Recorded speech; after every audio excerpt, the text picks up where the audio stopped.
Every Sunday, while other kids looked forward to pancakes and cartoons, I braced myself for pain. It wasn't the kind that left bruises on the outside.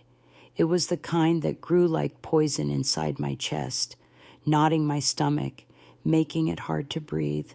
I was only 7, and I already knew that Sundays meant silence, shame, and a locked door that no one dared to knock on. My name is Linda Brooks. I'm 74 years old now, living quietly in a small town called Appleton, Wisconsin. From the outside, I probably look like any other elderly woman, curly white hair, wide sun hat, pushing a cart through the farmer's market. But what most people don't see is the little girl inside me who still flinches when the calendar hits Sunday. I wasn't always this calm. For many years, I hated the sound of clocks ticking, the creak of the front porch, and even my own reflection in the mirror, because all of it reminded me of what happened in that house, the one on Maple Street, the one where my uncle came every Sunday like clockwork. I was born in 1951, the middle child of 3. My older brother, Kenny, was wild and always running around the yard. My little sister, Janie, was the family's baby, always cooed over and cuddled. And me, I was just Linda, quiet, polite, helpful. I loved reading books, drawing animals, and baking cookies with Mom on Saturdays. My father, Harold Brooks, worked long shifts at the paper mill. He was a good man, but he wasn't home much. My mother, Eileen, held the house together. She was stern, but loving, or so I thought. Every Sunday morning, we would all go to church together. We'd sit in the third pew on the left. I'd wear my best blue dress with white lace at the collar and shiny black shoes that pinched my toes. After the service, while other families lingered in the sunshine outside, we would head straight home. That's when my uncle, Mark Mom's younger brother, would arrive, always with a crooked smile and a bag of licorice that he knew only I liked. At first, I thought it was kind. I thought I was special. He would call me sweet girl and ask if I wanted to show him the drawing I'd made in Sunday school. He said I was smart, much smarter than the others. I still remember the way his voice sounded low, syrupy, like he was telling a secret he shouldn't share. Mom trusted him. She'd say, "Mark's just trying to help out. Lord knows we could use the extra hands." And I wanted to believe her. I wanted to believe that family meant safety, that grown-ups knew what was right. But deep inside, I began to feel something I didn't have words for yet. It started with the way he'd put his hand on my back and let it linger a little too long, or the way he'd ask me to come help him clean up after lunch, sending Janie and Kenny outside. I remember standing on a chair at the kitchen sink, my hands soapy and shaking, while his shadow hovered behind me. I didn't know why I felt sick to my stomach every time he said, "Let's keep this our little secret." Okay, I just nodded, because I didn't want to get in trouble, because I thought I might be doing something wrong. Every Sunday, the same pattern: church, lunch, a moment when the house got too quiet, and then I'd be alone with him. I tried to tell Mom once. I think I was 8. I whispered something about how I didn't want to be alone with Uncle Mark anymore. She frowned, wiped her hands on her apron, and said, "Don't be rude. Linda, he's family. You should be grateful someone cares about you." I'll never forget the look in her eyes, not cruelty, not malice, just disbelief. As if the idea that her brother could be anything but helpful was too much for her to carry. And just like that, I shut the door on the truth, at least for a while. But trauma doesn't stay buried forever. It has a way of cracking through even the thickest walls, and mine started to crumble the day I found the courage to speak again. But that part comes later. For now, just know this if you ever wondered how pain hides in plain sight. How it can sit beside you at the dinner table wearing a Sunday suit and smelling of cologne. Then you know a part of my story already. Because monsters don't always knock down your door. Sometimes. They walk right in and your mother hugs them. I was a quiet child, not shy, exactly just observant. I like to sit on the porch steps with a sketch pad in my lap, watching squirrels dart across the yard or birds settle on the power lines. I could lose myself for hours in my drawings, using crayons too small to hold properly, but too special to throw away. My world was simple then, until Sundays twisted it. We lived in a modest single-story home in Appleton, surrounded by oak trees and neighbors who mostly kept to themselves. Our home always smelled like biscuits or cinnamon, depending on whether Mama was baking or warming leftovers. The floor creaked in the hallway, and the window by the kitchen sink had a crack that looked like a spider's web. I remember all of it vividly, like snapshots burned into my brain. Uncle Mark started coming around more often when I was 6. At first, it felt like a good thing. He was younger than my dad by several years, still single and full of energy. He'd ruffle Kenny's hair, toss a ball with him in the yard, or bounce Janie on his knee until she giggled so hard she hiccuped. But with me, he was different, gentler in tone, more focused. He started small. "How's my favorite niece?" he'd say, even though I was his only niece. He brought me little things, a pencil with kittens on it, a necklace shaped like a heart. I didn't know then that gifts could come with strings. Mama welcomed him like he was a blessing. "Mark's got a good heart," she'd say. "After all that he's been through, he just needs family." She was referring to the loss of their parents in a car crash just a few years earlier. Uncle Mark had been 22 when it happened. My mama was 30 and already had 3 kids. She felt responsible for him, like she needed to fold him into our lives and give him purpose. So when he offered to lend a hand, Mama opened the door wide, literally. That's how it started Sunday visits. He'd show up after church, bringing pastries from the corner bakery or bags of candy. At first, he'd stay for dinner, then it became a full day. Sometimes he'd even stay overnight in the spare room, especially if Daddy was working a double shift. My father didn't think much of it. He was exhausted most of the time, and I doubt he saw Mark's frequent visits as anything more than Eileen's way of helping her younger brother find his footing. If he noticed anything off, he never said. But I noticed. The way Uncle Mark always insisted I sit next to him at dinner. How he'd brush crumbs from my chin with his finger, even though I was fully capable of doing it myself. Or how he'd put his hand on my knee during grace and keep it there longer than he should have. It made my skin crawl. One Sunday, when I was 7, he told my siblings to go outside and help him clean the bird bath. I followed, thinking I'd be helping too, but he told me to stay inside with him and help sort the laundry. I remember the way his voice changed softer, slower, like syrup over ice. He guided me toward the hallway, placing a hand on the small of my back. My heart thudded in my chest, but I didn't say anything. He closed the door behind us. That was the first time. And it was only the beginning, the next week. He came earlier, brought me a candy bracelet, and said it matched my sweet personality. He told me I was his little favorite, and no one else could know. I remember sitting at the kitchen table, my legs swinging above the floor, while he whispered that Sunday was our day. And so it was. Every Sunday, he found new ways to isolate me. Sometimes it was laundry. Sometimes it was helping him fix the garage light. I learned not to ask questions. I learned to stay silent.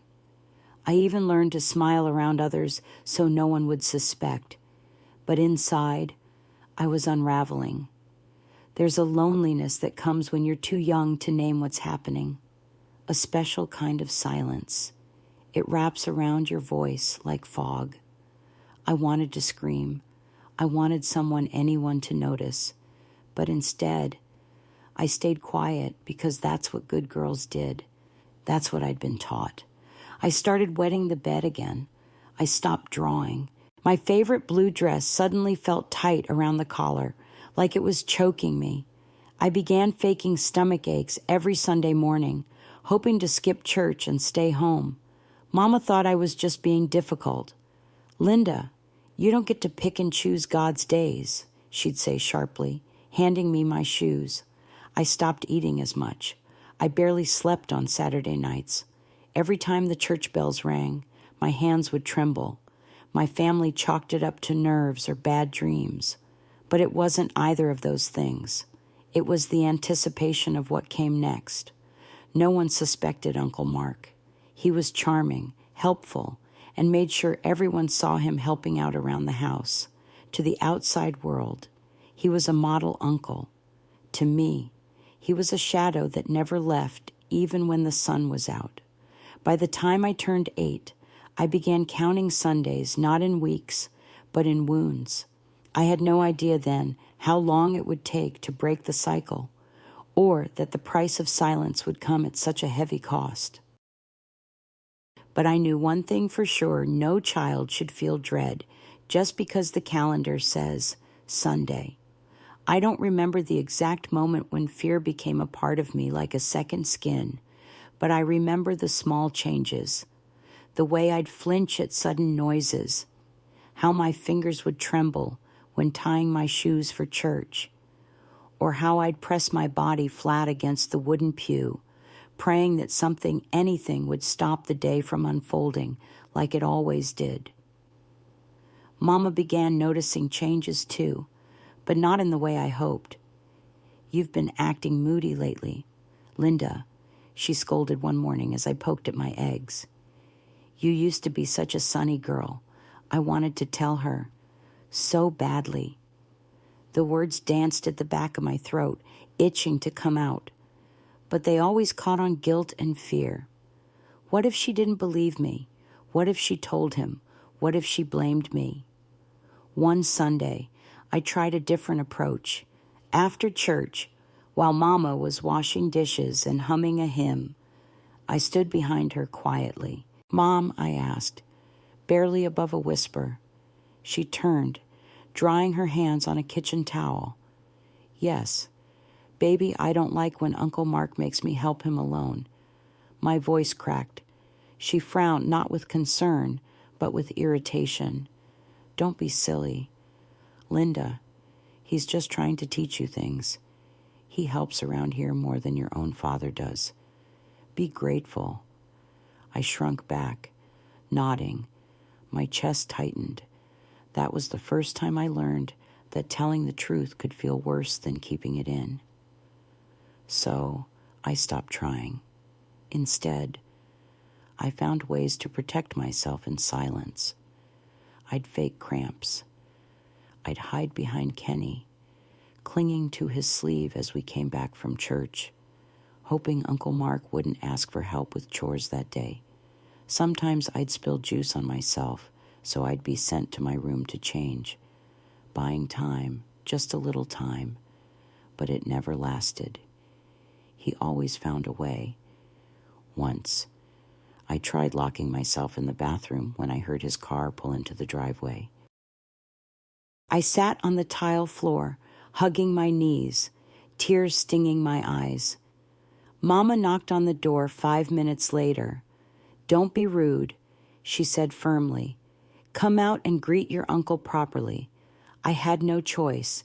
She waited outside until I opened the door, her arms crossed and lips tight. I walked out, and there he was standing in the hallway with his too smooth smile, arms wide open, I was trapped. At school, I stopped talking much. My third-grade teacher, Mrs. Chandler, asked during a parent-teacher conference if everything was all right at home. She'd noticed my grades dropping. Linda used to raise her hand. Now she doesn't even make eye contact. She told Mama. When we got home that day, Mama sighed heavily and said, "I don't know what's gotten into you." Linda, you're embarrassing me. That word stuck, embarrassing, as if I was the problem, not him, not the Sundays, not the way my skin burned with shame every time he touched me. Me. I began to believe it. There's a cruel thing that happens when a child's pain is dismissed. You start to wonder if maybe you imagined it. Maybe the way he held your hand too long was your fault. Maybe the secret names he whispered in your ear, my sweet girl, my little secret, were just jokes you misunderstood. You begin to think the world must be right and your body must be wrong. The nightmares came soon after. I'd wake up sweating, heart racing, sometimes screaming. But when I cried out, Mama would storm in and scold me for waking the others. "You're too old for bad dreams," she said. "Go back to sleep." So I cried silently into my pillow, biting down to keep the sound inside. One morning, while brushing my hair in the mirror, I stared at myself longer than usual. I looked like me, but not. My eyes had changed. There was something hollow in them, like I was fading behind my own reflection. I touched the glass, wondering if the little girl inside would ever come back. That same week, I stopped drawing altogether. My sketch pad sat in the corner of my room, untouched. The colors that once danced on the page now felt meaningless. I couldn't bring myself to draw anymore, because nothing I created could fix what was happening. Not long after, I heard my brother Kenny telling our cousin about how weird I was acting. "She just sits around all quiet now," he said. "I think she's gone dumb or something." It hurt more than I expected, because Kenny had always been my buddy. He used to chase fireflies with me in the yard, used to pull my sled up the hill when I was too tired. But now, even he thought I was strange. And that's what abuse does. It isolates you, not just physically, but emotionally. You become a stranger in your own home, a ghost in your own childhood. One Sunday evening, long after the sun had gone down and Uncle Mark's truck had disappeared into the night, I lay awake staring at the ceiling. I could still smell his cologne on my dress. I hadn't changed out of it yet. I was frozen, stuck between exhaustion and disgust. That night, something inside me broke. I didn't cry. I didn't scream. I just went still.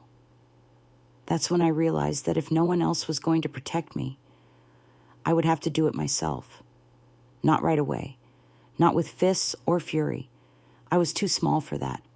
But someday, somewhere inside that quiet little girl, a seed of defiance began to grow.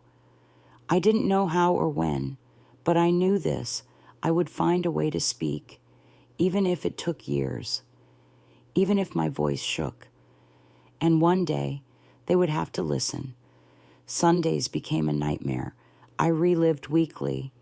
Every 7 days, the clock would reset, and the dread would build again, slow and quiet, like storm clouds rolling in over the hills behind our house.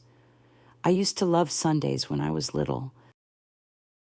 Before Uncle Mark started coming around so much, it was a day for pancakes, long naps, and reading books on the porch swing with Mama. But those memories faded quickly once he claimed that day as his own. The abuse wasn't always physical, not at first. It began with controlling my time, my space, and my silence.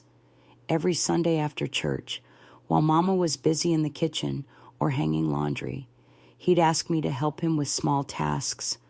"Come out to the shed with me, sweet girl," he'd whisper, or Can you help me fold those blankets in the guest room?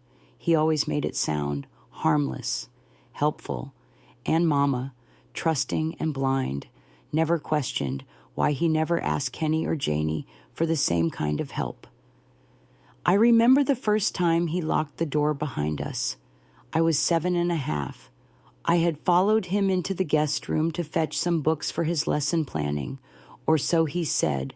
I stood by the dresser, waiting for him to tell me which ones. I heard the click before I even saw him turn around. The lock. My heart stopped. He turned slowly, smiling, and stepped closer. My feet were glued to the floor. I won't describe in detail what happened after that. Some things, they don't belong on paper, but I'll say this. He stole something from me that day. Something I didn't even know I had a sense of safety, of innocence, of being protected by the people who were supposed to love me. And after that, every Sunday became a ritual of fear. No one knew. No one asked. Because on the outside, I seemed fine. I still wore my church dresses. I still said yes, ma'am, and no, sir. I still did my chores and helped Mama bake biscuits. I didn't bleed. I didn't scream. I just wilted. Each Sunday followed the same pattern, a fake smile at the dinner table, a quiet shuffle to the hallway, a closed door. I would count the minutes. Sometimes I would bite the inside of my cheek until I tasted blood, just to stay somewhere else in my mind. I learned how to leave my body, to stare at the ceiling, and pretend I was someone else, somewhere else, anywhere else. Then, afterward, he'd pat my head like I was some obedient dog and tell me, "You're such a good girl, but remember, this is just between us." He'd press a little candy into my hand, a mint, a piece of licorice, sometimes a plastic ring, and say it was our secret reward. That phrase, "just between us," burned itself into my memory. It sounded like poison in my ears. I wanted to tell someone. I did, but every time I got close, I froze. My voice vanished. Once, I tried telling my Sunday school teacher that I didn't want to go home. She smiled and said, "Oh, sweetie, don't be silly. Home is where your family loves you." I nodded, because that's what I was trained to do. At night, I started talking to the moon. I'd sit by my window and whisper secrets into the sky. "Please don't let him come next week," I'd beg. "Please let Mama find out. Please let something happen that stops him."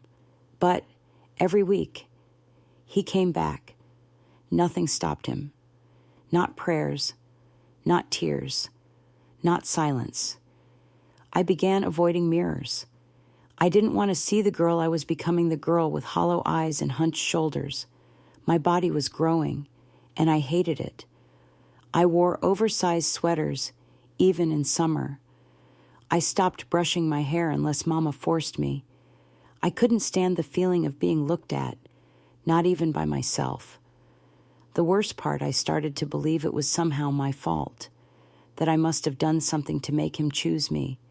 Maybe if I were louder, he wouldn't see me as weak. Maybe if I ran away, he'd forget I existed. I even tried staying at a friend's house one Saturday night, pretending I lost track of time. But Mama made me come home first thing Sunday morning. She scolded me for being inconsiderate. When I asked why Uncle Mark had to come every week, she stared at me like I was being rude. "He's family. Linda, you don't turn your back on family." But hadn't family turned their back on me? I started drawing again, but only in secret, and only in red. Strange, angry pictures of wolves and shadows and locked doors. I hid them under my mattress. They were the only way I could scream without making a sound. One Sunday, I tried to hide in the crawl space under the porch. I stayed there for nearly 2 hours, curled up beside the insulation and spider webs.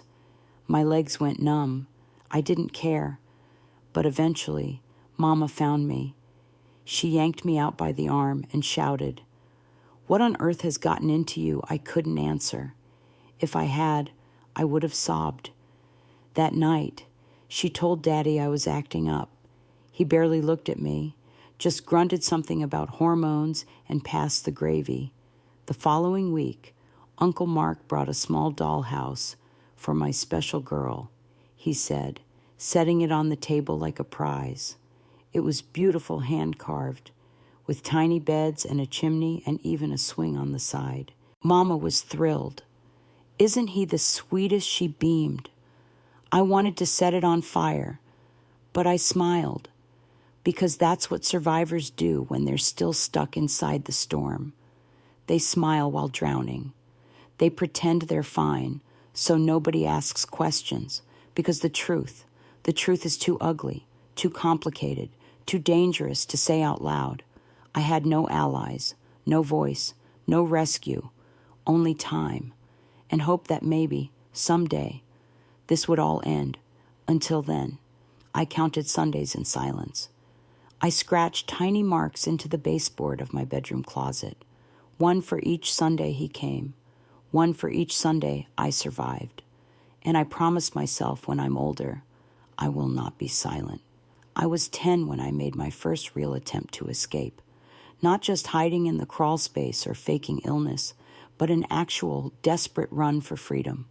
I had been building the courage for weeks, quietly, secretly. I rehearsed it in my mind like a play the moment he turned his back. I'd grab my backpack already stuffed with socks, crackers, and a flashlight and bolt out the side door. I didn't know where I would go, only that I couldn't stay. It was early spring. The ground was still damp from the thaw, and the trees were just beginning to show their buds. That Sunday started like all the others. We came home from church. Mama made meatloaf. Uncle Mark arrived just after 1 o'clock with a store-bought cake and too much cologne. I felt it seep into my lungs like smoke. After lunch, he leaned down next to me and whispered, "Come help me clean out the shed." Sweetheart. My fingers tightened around my fork. I didn't answer. I stood slowly, nodded like always, and followed him down the hallway. But my heart was pounding with a different rhythm this time. I wasn't going to the shed. As soon as he turned the corner to grab his gloves, I slipped away out the back door, through the gate, and into the woods behind our house. My backpack bounced against my shoulders. My lungs screamed. I ran faster than I'd ever run before, twigs snapping under my feet, branches cutting at my arms. I didn't stop until I reached the edge of the pond a half-mile out. There was a little boat dock there, long abandoned and covered in moss. I hid beneath it, pulling my backpack close and curling into myself. My chest heaved. My skin was soaked with sweat and fear. I thought just maybe I had made it, that someone would come find me, that someone would ask the right questions this time. But it wasn't Mama who found me. It was him. He came crashing through the brush, calling my name in that syrupy voice that made my stomach turn. "Linda, come on, now. Let's not play games. It's not safe out here." I didn't answer. I pressed my back into the earth and prayed he wouldn't find me. But he did. He crouched down, his shadow stretching over me, and said coldly, "You scared everyone. You know, especially your poor mother." I knew that wasn't true. If Mama had been scared, she would have come. She would have been here first. She wasn't. He grabbed me by the wrist and dragged me up. "You and I are going to have a long talk when we get home." And we did. That Sunday was different. The door wasn't just closed, it was locked and blocked with a chair. He didn't whisper. He didn't smile. His words were sharp, spit through clenched teeth. Do you have any idea how much trouble you're causing? Do you want people to think I'm a monster? I didn't answer. I couldn't. My throat felt like it had closed. That day, the punishment was worse, harsher. He made sure I understood the cost of rebellion. He left bruises where no one could see, scratches on my back, a welt across my thigh. Afterward, he looked me in the eyes and said, "Now you know. If you run again, it'll be even worse." I believed him. I limped out of the room an hour later, cheeks flushed and eyes swollen.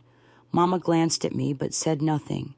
She was on the phone with Aunt Debbie, laughing about a church bake sale. I stood there, blood in my socks and a scream in my chest, and she never even looked twice. That night, as I lay in bed, I finally cried, not because of the pain, but because the world had proven once again that no one was coming. And yet, something changed in me. Yes, I had failed, but I had tried. I had run. That meant the fear hadn't won completely. That meant there was still a spark in me that refused to be snuffed out. I began to think differently after that. I watched more closely.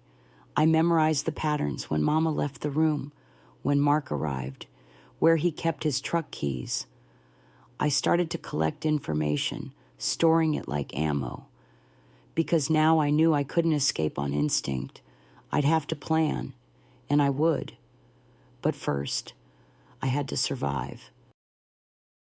I went back to marking Sundays on the baseboard. This time, I drew a tiny star above the line for that day.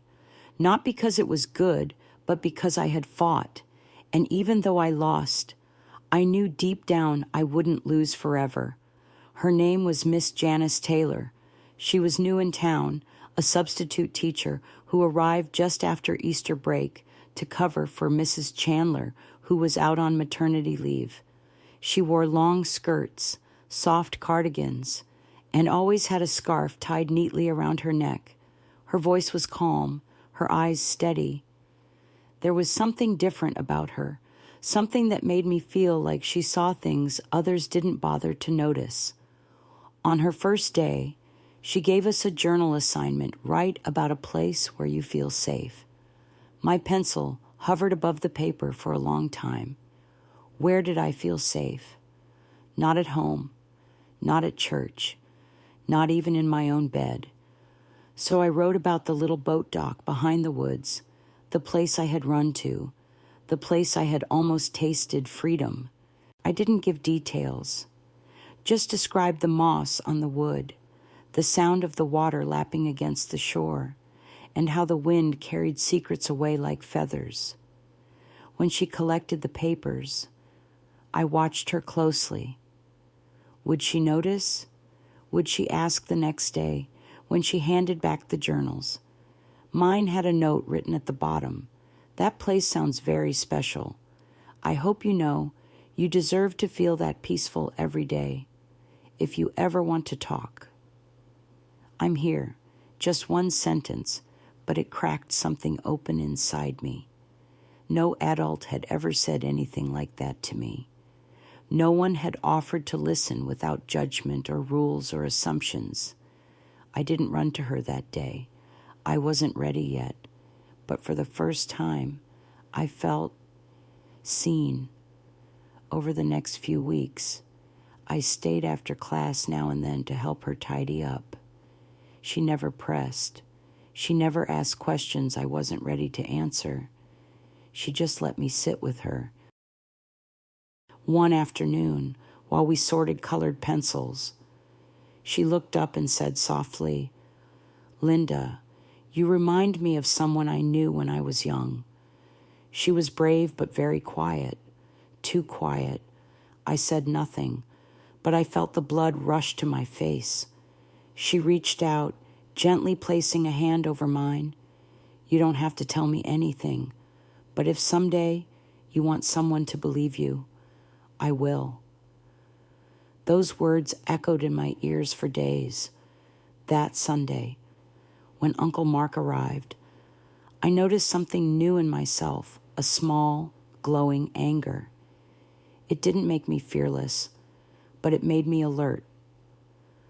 While he spoke to Mama in the kitchen, I quietly slipped into his truck and checked the glove compartment.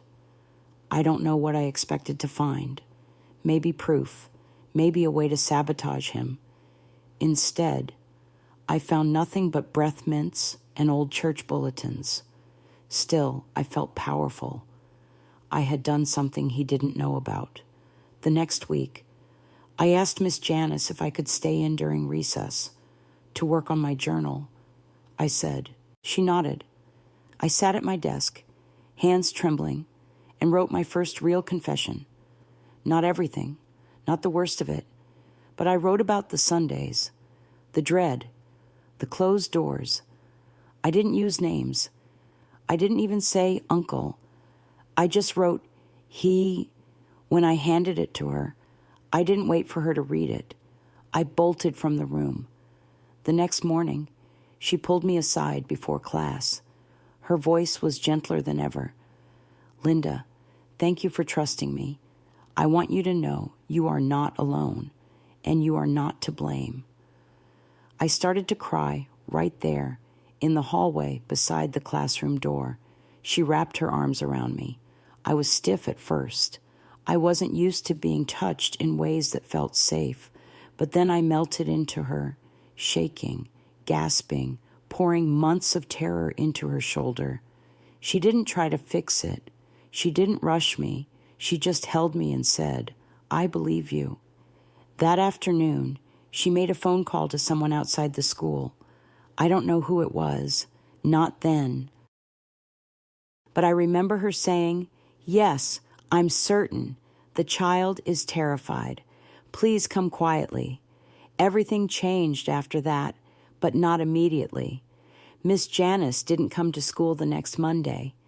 A different substitute stood at the front of the classroom, handing out spelling lists. My heart sank. Had I done something wrong? Had she disappeared like everyone else? Then, at lunch, she appeared at the school gate, motioning for me to come. I did. She knelt beside me and whispered, I'm still here. I just had to take a few steps to protect you. Okay, I promise you you're not going back into that house without help. For the first time in years, I believed that maybe the cycle could end. Not because I was strong, not because I had screamed loud enough, but because someone finally heard me without me even needing to shout. Miss Janice had given me that, and I would hold on to it like a lifeline in the dark. It didn't happen overnight. Justice never does. But the moment Miss Janice made that phone call, the tide began to turn, and this time, it turned in my favor. 2 days after I shared my story, a woman in a brown blazer showed up at school. Her name was Mrs. Goodman. She was a caseworker with Child Protective Services. She didn't come in with sirens or flashing lights. She sat beside me in the empty library and said, Linda, I'm here because someone cares deeply about you. I just want to listen. I told her everything, not all at once, not in a tidy, brave voice. I broke it down in fragments, half sentences, trembling hands, long silences filled with tears. But she never pushed. She let me speak in my own way. And for the first time in my life, an adult wrote it down without brushing it aside. When I finished, I braced for disbelief, but she just said, "Thank you for your courage." That afternoon, I was taken to a safe home, a warm little bungalow on the edge of town, where a woman named Clara brought me hot cocoa and soft blankets. She didn't ask questions. She just let me be a kid again, if only for a night. The next day, the storm hit. Uncle Mark was arrested quietly. No neighbors saw the handcuffs. No one from church gossiped yet.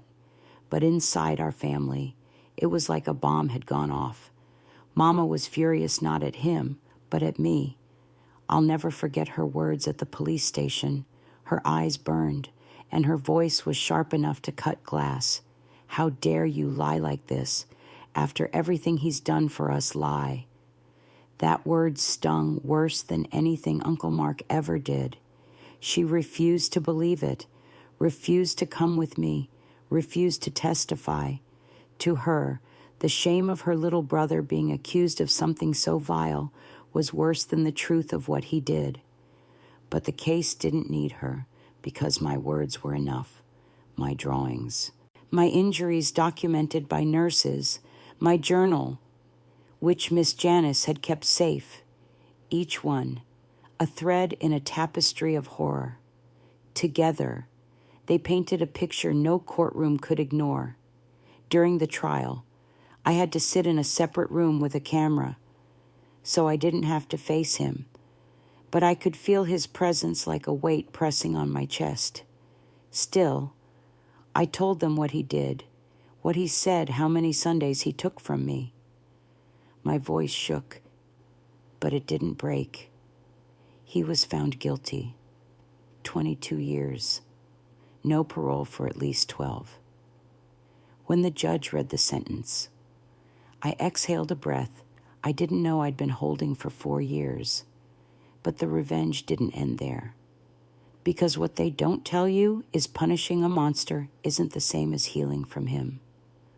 I still had scars, not the kind that showed in the mirror, but the kind that whispered lies when I tried to sleep, the kind that told me I was still dirty, still broken, still unwanted. And then I saw her again.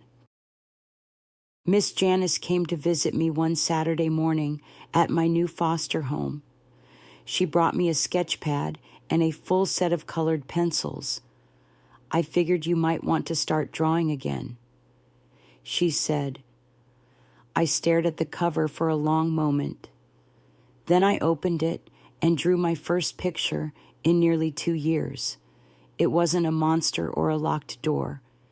It was a little girl standing on a dock wind in her hair, eyes wide open, looking straight into the sun. We met every week after that. She didn't call it therapy, but she'd bring me books, talk to me about art and music, and let me cry without ever making me feel small. Little by little, I felt myself returning to the world. But I never forgot the ones who failed me. My mother never apologized, even after the verdict. Even after the letters came in from people in town, saying they believed me. She kept going to church, kept baking pies, kept pretending nothing had happened. So when I turned 18, I went back to her house. She answered the door like I was a stranger. I just came to say something. I told her. She folded her arms. "If it's more lies, it's not a lie," I said quietly, "and it never was. But you chose to protect him, and because of that, you lost me." Her eyes watered, but I didn't stay to see if the tears were real. That was the day I walked away from her. And then there was Pastor McKinley, the man from our old church, who used to clap Uncle Mark on the back and say, "God bless this fine young man." He'd never questioned why I started sitting at the very edge of the pew, why I sometimes refused to go up for communion. I sent him a letter, a short one, just the truth. No anger, no hate, just, "You saw me every Sunday." And still, you never asked. I never got a response, but I didn't need one, because the act of naming it, of pointing directly at the silence, was its own kind of justice. One by one, I confronted the people who looked away. Some apologized, some didn't. But I reclaimed my voice in every confrontation. I didn't need to scream. I just needed to be heard. The first time I truly felt free was on a crisp October morning. I had just turned 19.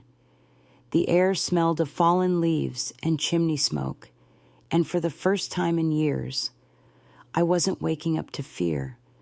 I was living in a tiny one-bedroom apartment above a bookstore in downtown Madison, Wisconsin. It had creaky floors, a stained ceiling, and windows that let in too much wind, but it was mine. No locked doors, no footsteps in the hallway, no secrets tucked into corners. Just me, a second-hand futon, and a future I was finally starting to believe in. It had taken time. Years of therapy, some with Miss Janice, some with counselors she connected me to. I had to rebuild myself from the inside out. I had to learn how to trust again, how to sleep through the night, how to stop flinching at gentle touches or sudden laughter. But slowly, I stitched myself together. I went back to school and earned my GED. Then I enrolled in community college with a focus on child psychology. I wanted to understand not only what had happened to me, but what could be done to protect others. I started volunteering at a women's shelter on weekends. At first, I mostly washed dishes and helped with childcare, but eventually, I began sitting in on group sessions, offering quiet support to women and children who looked a lot like I once had, small, afraid, unsure if anyone would believe them. One day, a little girl named Jasmine came up to me after a session. She couldn't have been more than 8, with wide brown eyes and a scratch on her cheek that no one talked about. "Miss Linda," she whispered, "do you ever get scared at night?" I knelt beside her and smiled gently. "I used to," I said, "every night, but not anymore. Really, because I learned that being scared doesn't mean you're weak. It means you survived, and surviving means you're strong." She smiled. It was small, but it was real. That moment stayed with me. So did dozens of others' children drawing pictures of monsters and shadows, women speaking their truths for the first time, people learning that healing was possible. I didn't fix anyone. That was never my job. But I stood with them, and sometimes that was enough. By 23, I had a degree and a job offer working full-time at the same shelter that helped raise me. I built a quiet, steady life. No husband, no children of my own. I wasn't ready for that kind of vulnerability. But I had friends, I had community, I had peace, and I had my voice. On the 20th anniversary of the trial, I gave a talk at a local event for survivors of abuse. It was the first time I ever told my story publicly, every detail, every wound, every moment I thought I wouldn't make it. When I finished, the room was silent. Then someone stood up, then another. And then the applause came, not loud or wild, but full of knowing. I wasn't just a survivor. I was a witness and a warrior. Afterward, Miss Janice, who was now retired but still very much part of my life, came up to me with tears in her eyes. "I always knew you had it in you," she whispered, "but seeing it, Linda, it's breathtaking." I hugged her for a long time. She was the first person who had believed me, the first to offer light in a world full of locked doors. And because of her, I had learned how to offer that same light to others. Freedom didn't come in one clean break. It came in steps, in small, steady acts of defiance against the shame that tried to own me. It came in every Sunday I didn't feel afraid, in every time I said, "I don't owe you silence." It came in choosing to live, really live. By the time I reached my early 40s, I had long since stopped counting Sundays. They no longer held power over me. What once was a trigger, those quiet, drawn-out hours when the world slowed down, had become something else entirely. Rest. Reflection. Sometimes even joy. I'd built a new life from the pieces of the old one, and though the cracks still showed, I had filled them with purpose. It started with a single idea, a thought that came to me one night while reviewing intake forms at the shelter. What if there was a place just for them? Not just another shelter, but a haven for girls like me, young, scared, silenced, a place where they weren't just protected, but also empowered, where their stories were believed from the very start, where art and education and healing weren't afterthoughts, but the foundation. I called it the Dock, named after that old boat dock in the woods where I once hid, trembling and alone, but also where I first dreamed of freedom. Opening it wasn't easy. I worked part-time jobs, applied for grants, spoke at town halls, and knocked on doors across Appleton and beyond. I told my story again and again, not to relive it, but to give it a reason, to turn pain into motion. Miss Janice was one of my first donors. "I've been waiting for this," she said, slipping a check into my palm with tears in her eyes. "You're doing what the world forgot to do for you." Within 2 years, the Dock was open, an old house near the edge of town, renovated with love and filled with sunlight. Each room was painted in soft colors. There was no lock on any bedroom door, but each girl had one that locked from the inside. Their choice, always. We had therapy, group art sessions, quiet corners with books, tutors, volunteers from the university, and above all else, listening ears. At first, we housed only 4 girls, then 6, then 10. Some came from court orders, others through referrals from schools, churches, even hospitals. Many arrived silent, like I once was clutching their pain like a secret they feared would kill them if spoken out loud. But over time, they began to speak, and when they did, I listened. One girl, Maya, was only 11 when she arrived. She'd been hurt by her stepfather, blamed by her mother, and kicked out of her home for causing drama. The first night, she refused to sleep in a bed. She curled up on the floor under a blanket like a wounded animal. I sat beside her for hours. "I know that feeling," I said gently. "I once thought hiding was the only way to survive. But you don't have to hide here." 3 weeks later, Maya drew a picture of a girl on a dock with the words "She got away" scrawled across the top.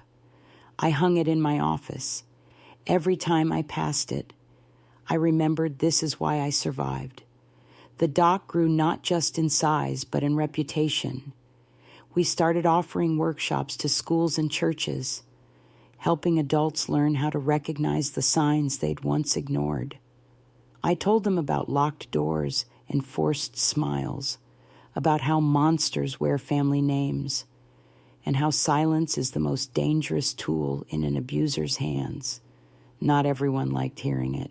Some turned away, Some whispered that I was dredging up pain that should have been buried, but I didn't stop, because every time a girl walked through our door, I knew I was doing exactly what I was meant to do. I didn't have children of my own, but the girls who passed through the Dock, they were mine in a different way. I didn't protect them from every storm, but I gave them shelter when they had none. I gave them belief. And sometimes that's all it takes to save a life.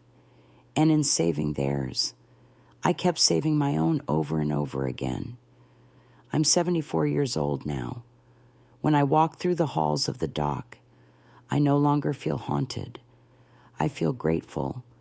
Grateful that I lived long enough to turn pain into purpose. Grateful that the echoes of my childhood didn't destroy me, but shaped me into someone strong enough to catch others before they fall. I sit by the window some afternoons with a cup of tea, watching the girls in the garden out back. They laugh. They plant marigolds. They read books aloud to each other under the oak tree. Some of them still carry fresh wounds, emotional, invisible but here. They aren't judged for their scars. They're honored for their survival. And every time I see a girl lift her chin a little higher, Every time I hear her speak her truth a little louder, I know this is the life I was meant to live, not in shame, not in silence, but in service. My uncle thought he'd stolen my future. He didn't. He only sharpened it. And my mother, she never did apologize. She passed away several years ago, still clinging to denial like it was a shield. I mourned her, but not for the mother she was. I mourned for the mother I never had. That grief will always live somewhere deep inside me, but I don't let it rule me anymore. I filled that space with love from people who chose me, my girls at the dock, my friends, my community, people who taught me that family isn't just blood. It's those who show up, who believe, who stay. I share my story now because I've seen firsthand what silence costs. And I've learned one of the most important lessons of my life. You don't have to be loud to be powerful. You just have to be heard. If you've ever felt invisible, if you've ever carried a secret so heavy it nearly broke you, I want you to know this. You matter. You always have. And it is never too late to speak. There is someone somewhere who will listen. Maybe that someone is reading this right now. Maybe it's you. Thank you for sitting with me through this story. Thank you for letting me be more than a statistic or a whisper in the dark. And if this story moved you, if you saw yourself or someone you love in these words, please leave a comment, share your thoughts, share your truth. You never know who might need it. And if you'd like to hear more stories like this, of courage, of survival, of hope, I invite you to subscribe to this channel, because healing begins when we stop hiding and start connecting. Your voice matters. Let it be heard.